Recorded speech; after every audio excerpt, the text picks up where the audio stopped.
جن لوگوں کو ہم سے ملنے کی توقع نہیں اور دنیا کی زندگی سے خوش اور اسی پر مطمئن ہو بیٹھے اور ہماری نشانیوں سے غافل ہو رہی ہیں، ان کا ٹھکانہ ان اعمال کے سبب جو وہ کرتے ہیں دوزخ ہے۔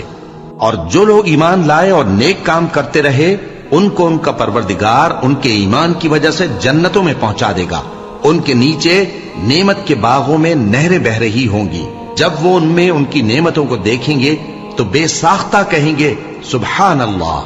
اور آپس میں ان کی دعا سلام علیکم ہوگی، اور ان کا آخری قول یہ ہوگا کہ اللہ رب العالمین کی حمد اور اس کا شکر ہے۔ اور اگر اللہ لوگوں کی برائی میں جلدی کرتا جس طرح وہ طلب خیر میں جلدی کرتے ہیں تو ان کی عمر کی میعاد پوری ہو چکی ہوتی۔